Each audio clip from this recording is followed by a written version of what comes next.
Assalamualaikum warahmatullahi wabarakatuh. Perkenalkan, nama saya Muhammad Fajar Ramadan, NIM 9010111970, jurusan Ekonomi Islam. Pada kesempatan kali ini saya akan coba menjelaskan mengenai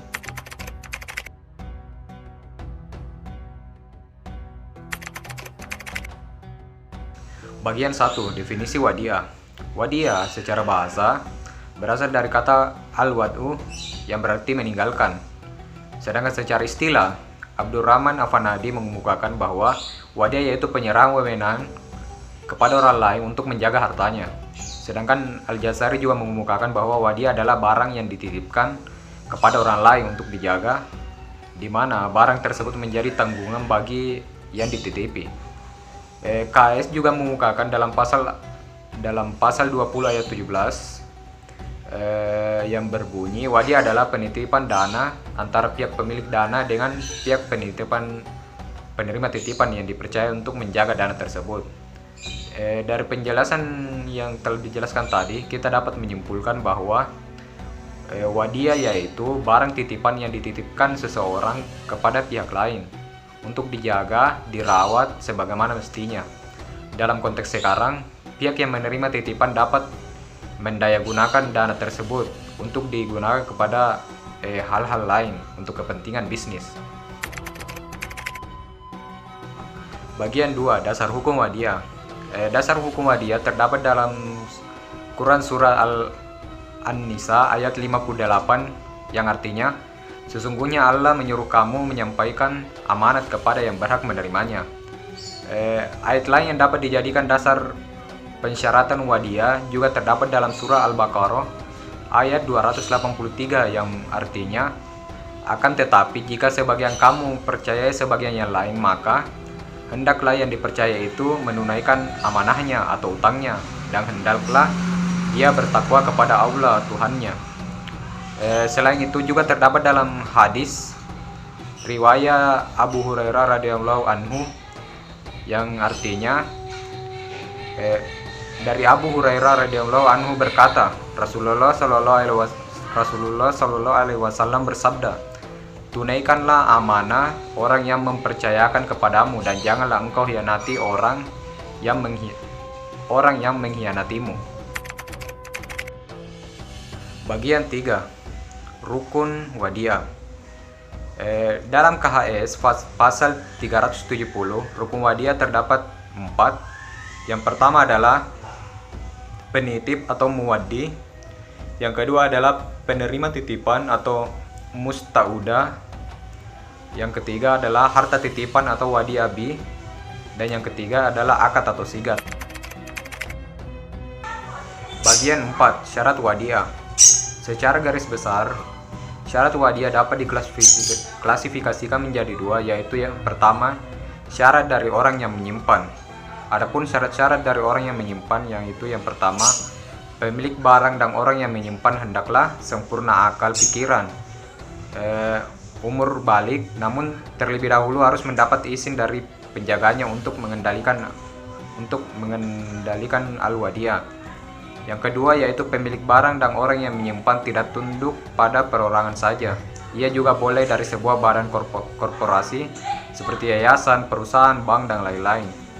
Lalu syarat wadiah yang kedua yaitu dari segi barangnya. Adapun syarat-syarat dari segi barangnya yaitu yang pertama, barang yang disimpan hendaklah boleh dikendalikan oleh orang yang menyimpan. Yang kedua, barang yang disimpan hendaklah tahan lama. Yang ketiga, jika barang yang disimpan itu tidak boleh tahan lama, maka orang yang menyimpan boleh menjual setelah mendapat izin dari pengadilan, dan uang hasil penjualan disimpan hingga sampai waktu penyerahan balik kepada yang punya. Bagian 5, kewajiban menerima dan cara menjaga wadiah.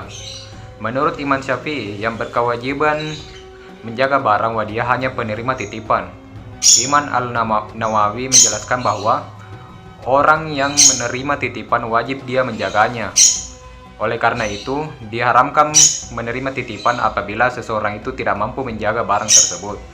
Adapun tanggung jawab menyimpan wadiah adalah yang amanah dijaga dengan cara pertama, barang wadiah diasingkan dari barang-barang milik orang lain atau harus dipisahkan dari barang-barang yang lainnya sehingga dapat dibedakan antara pemilik barang penitip dan yang bukan. Lalu yang kedua yaitu tidak digunakan dan tidak dikenakan upah bagi penjaganya.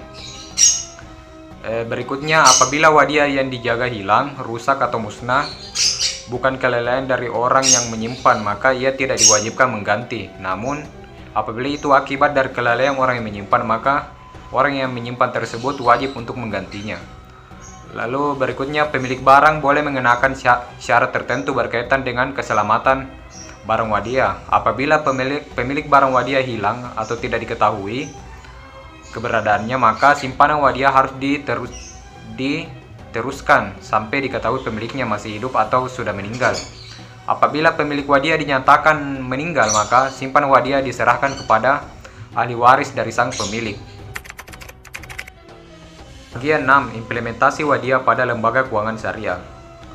Wadiah yang dipraktikkan dalam lembaga keuangan syariah ada dua macam, yaitu yang pertama adalah wadiah amanah dan wadiah damana. Biasanya LKS menggunakan biaya administrasi terkait pendaftaran barang titipan di LKS atau lembaga keuangan syariah. Apabila lembaga keuangan syariah menggunakan barang titipan seperti uang untuk perniagaan atau usaha lain, maka lembaga keuangan syariah wajib untuk mengembalikan uang tersebut sepenuhnya kepada pemilik. Sementara itu ada dua bentuk wadiah dalam praktek perbankan syariah, yaitu yang pertama rekening sementara dan rekening simpanan. Juga selain itu terdapat dua jenis pendanaan dan prinsip wadiah, yaitu giro wadiah, yaitu produk pendanaan bank syariah berupa simpanan dari nasabah dalam bentuk rekening giro atau current account untuk keamanan dan kemudahan pemakainya. Yang kedua yaitu tabungan wadiah, yaitu produk pendanaan bank syariah berupa simpanan dari nasabah dalam bentuk rekening tabungan atau saving account untuk keamanan dan kemudahan pemakainya. Baik, itulah tadi materi yang bisa saya paparkan. Kurang dan lebihnya mohon dimaafkan. Terima kasih banyak. Assalamualaikum warahmatullahi wabarakatuh.